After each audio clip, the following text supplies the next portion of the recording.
spots that I'm proud to share about our region this time. So, You've been a great gatherer of those, Mary. well, there's been a lot of great opportunities to gather them from. People are just, they're just good. A lot of us having the eyes for it, right? Yep, There's a lot of good happening everywhere. yep. Well, let me welcome everybody here to what may be our final Southwest Regional Report Out call. As we review the numbers here in a minute, you'll see they continue to improve. And with that, we feel like we can put this program on hiatus and pick it back up if we need it. So if the virus flares up or we need to get information out about the vaccine, and this is the best tool, we'll pick the tool back up. But very grateful to all those who have served week in and week out. Mary and Jeanette, thank you very much. No one in these regional report out calls gets paid extra to do this work. It's volunteer to serve their region and their fellow Kansans and their people. So thank you very much for doing this. So let's start with the numbers here, and we'll come back to kind of where we go from here. So the dashboard looks a little different this week. This has the whole state in it. But we are focusing on the Southwest region here across the bottom. And what I thought would be good is just to review kind of where we were with these numbers a month ago on January 18th. These numbers you're looking at, as you can tell, are February 15th numbers. But let's start with hospitalized COVID patients. Southwest Kansas, we were at 47 a month ago, now at 11. That's great. Looking at ICU COVID patients, we were at 10 a month ago, down to 3 now. And then available ICU beds, we were at 3 a month ago, up to 7, and from 14% to 33% capacity. That's all really good to see that increase. And we come down here to the Southwest region, and you can see just the continued drop in cases, since November. Really grateful to see that number going down. We like the ski slopes here. Another way to look at that is on the KDHE site, Southwest Kansas again here at the bottom. It's week over week cases, as you can tell, in beginning of January. New cases, 471. This is a certain kind of test, but you can see that just dropping now down to 100 this last week on this measurement. Now, we like to look at not only case count, but percent positive also. Those are the two things you want to see in tandem. If they're not in tandem, you have a problem. And look at Southwest Kansas throwing these blues. So you'll remember here, more than 15% of people taking tests are positive. You're going to get a red. If it's between 10 and 15%, you're going to get orange.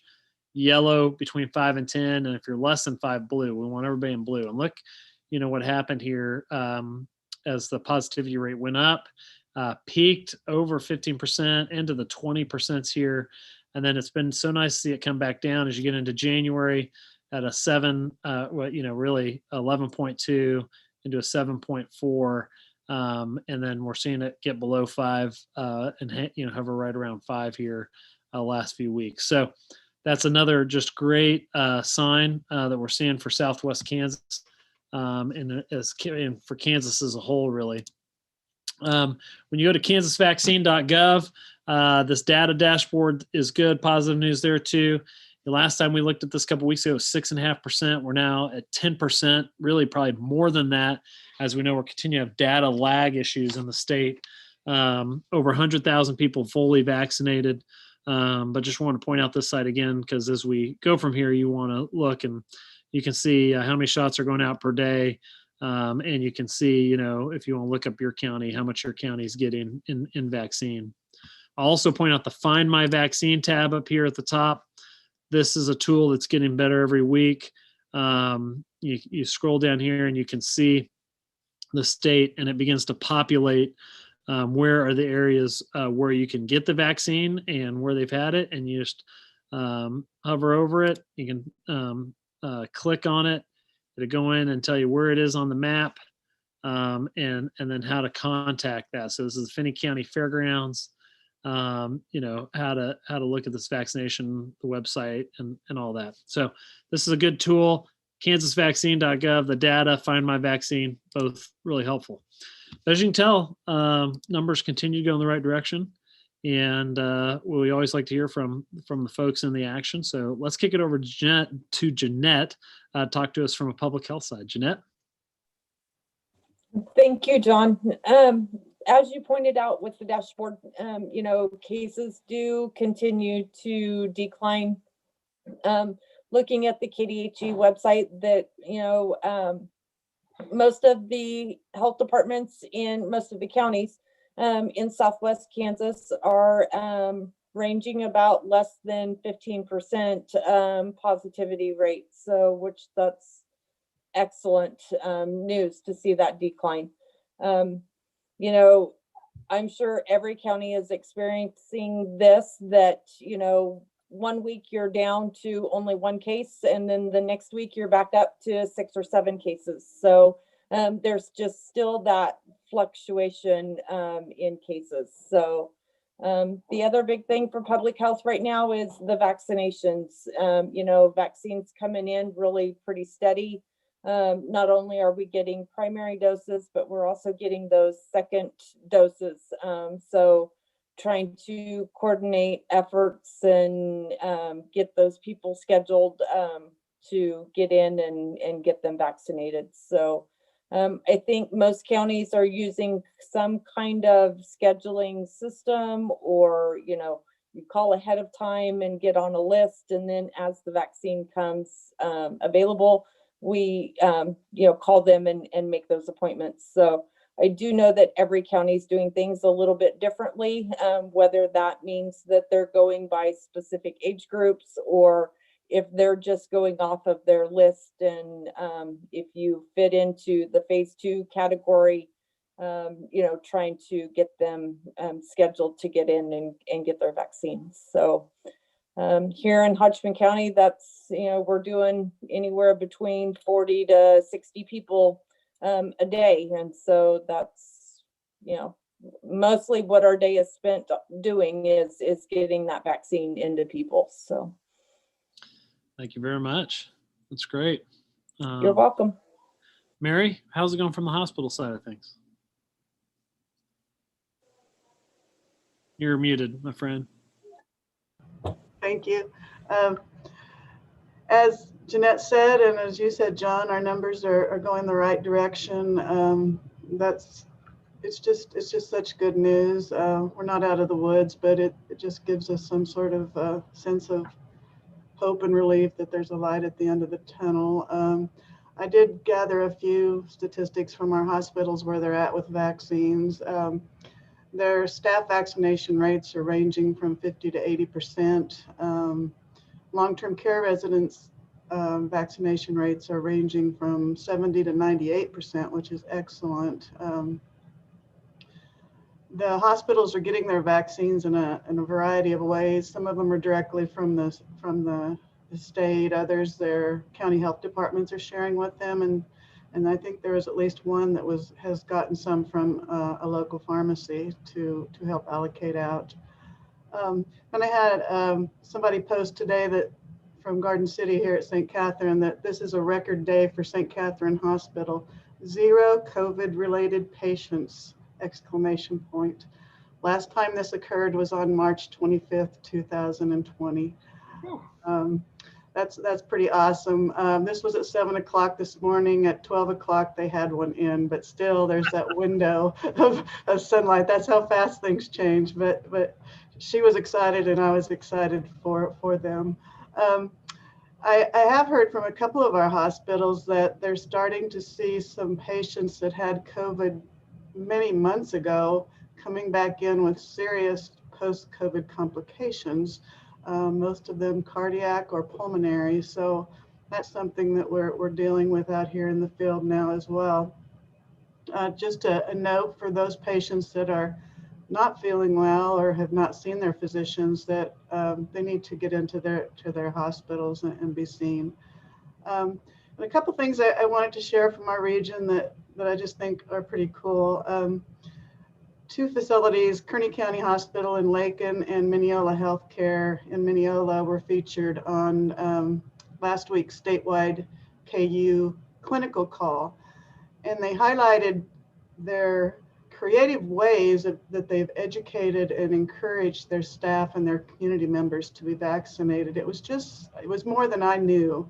And they had providers and staff members present, and I was just very proud of them. And some of their ideas and things they've done were just pretty awesome. And the other thing, we have a physician here in Garden City, Dr. Rachel Svati, and then a physician assistant, Erin Keeley from Lakin, who they came together on a whim, sort of, to develop a Somali translation of a video for vaccine information. And from there, it's grown into 11 videos that includes English that is out there available on YouTube for anyone to use. They used medical professionals, and then they used community members to help with the translation, and local organizations have given space and support and done flyers. And so, out here in our melting pot in Southwest Kansas, where, I think there's 50 languages spoken in our high school here in Garden City, that is a wonderful resource, and they're doing it completely out of the goodness of their heart. So that's a pretty exciting thing. Just a few things as far as the vaccine that our hospitals are experiencing. There's, of course, weather-related delays this week. Their Monday deliveries didn't come in, some of them as they had hoped. They're expected to be received Thursday or Friday, so be patient with your folks. You might have been scheduled for yesterday or today or tomorrow and might have to come in next week. So just please be patient with your medical professionals and getting your vaccines. They're doing the best they can. Unfortunately, we're still having a problem with getting our vaccination administration numbers up to WebIZ. And KDHE, Kansas Department of Health and Environment, and Kansas Hospital Association are working diligently to remedy this. They think it's due to 2 or 3 different reasons. Most of it technical, partly to technical issues with interfaces between computer systems, and some with staff not having the time to enter the data. And then, just possibly our hospitals and our counties have shared vaccines with other places if they couldn't use them. And so there's some things that they're going to work on, and KDHE has begun a mandatory vaccine tracker program that is going to begin Monday morning. And so our hospital staff, clinic staff will have to enter more data on a third report about their vaccines, but it's basically to track that vaccine from the time they receive it to the time it goes into an arm, or a time it goes out the door to another facility, or back to KDHE. So hopefully that will get our numbers up from where they're at, so that because we do not believe that vaccine is sitting on shelves. And with that, I just want to extend, since this is our maybe our last call, I'm hoping so, and I want to extend a thank you to those folks in our Southwest region that have been on these calls with us. I think they are the ones that give the flavor to these calls, and real heartwarming stories about what's going on in our hospitals and our medical communities out here in rural Kansas. And so in their busyness, I just so appreciate their time in doing that. I want to thank John for facilitating the calls, and the governor's office for allowing us to get our stories out there. And hopefully we won't have to reconvene, but and thanks to our hospitals and our hospital workers and all the medical professionals that are continuing to take care of people, and that includes County Health and Jeanette and all those through all this crisis, as well as all the other things and people that they have to take care of. I just want to say thank you. So I'll end with that. Thank you, Mary. Appreciate it. Dr. Watson wasn't able to join us here, but we do like to look at the transfer situation. So I'll show that screen real quick too. You guys remember looking at hospital capacity. It wasn't just a few weeks ago when most of this was red with no capacity. And now you're seeing most of it in green. And that's reflected in the transfer times, which at one point was at 4 hours, is now down to just over an hour. The number of COVID patients as a percent of the number that are requesting transfer is only 10%. It was at 40% for most of the high time. So we're seeing a release in capacity, which just relates to everything we're hearing and Mary and from dashboards. I'll also just highlight as a great bright spot, Mary. It's complimentary when we're getting on this call. She does a great job finding these bright spots out there, and I've been sharing this one all day. These two folks from your region here that you can see all the languages that they've translated this vaccine information into. Some languages I did not even know. And I found out reading about this, over half the families in the liberal Garden City, Dodge City, over half the people, English is not the first language. So this is a really important resource. And as you said, Mary, it's just, it's a beautiful picture of two people wanting to care for their Somali neighbor and ending up caring for many of their neighbors. And it's just what I feel like we've seen through so many of those people that have shared, like you said on these calls, that it is human to human, neighbor to neighbor, and so many in these healthcare professions, public health inside the hospitals, have really been bringing kindness and love and care and the extra mile into our communities. And so grateful to all of you. We've had some great boots on the ground presentations on these calls. So thank you to everybody who volunteered there. Mary, Jeanette, thank you all for everything you've done. Mary and Ryan are behind the scenes helping get the emails out, making sure this is all set up from a technology standpoint. A lot of people making it happen. Now, if you want to make sure, if we pick this back up to get the email about it, go to covid.ks.gov/report-outs. We'll email you if we do have to pick this up, but I'm with Mary. Hopefully this is our last call, and we're able to continue to combat the virus effectively. Important until we get a higher percent of the population vaccinated to really continue to wear masks and distance and wash your hands and do everything we need to. We're really hopeful that we won't see a spring spike because of that. And on the horizon, hopefully we should have more vaccine coming in. We're in a place where there's more demand than there is supply. Sometime in the next 90 to 120 days, with hopefully Johnson & Johnson coming online, the new pharmacy program coming online, we'll get to a place where we'll need to address vaccine hesitancy. And that's what's great about that bright spot we shared. Being able to hear about it in your own language, being able to hear about it from your physician. We'll need to talk to people about the importance of vaccine and helping our communities move on from this virus. So Mary, Jeanette, thank you. Everybody here in Southwest Kansas, we're grateful for your time and energy and everything you're doing. And I hope you can stay warm and stay healthy. Thanks, everybody.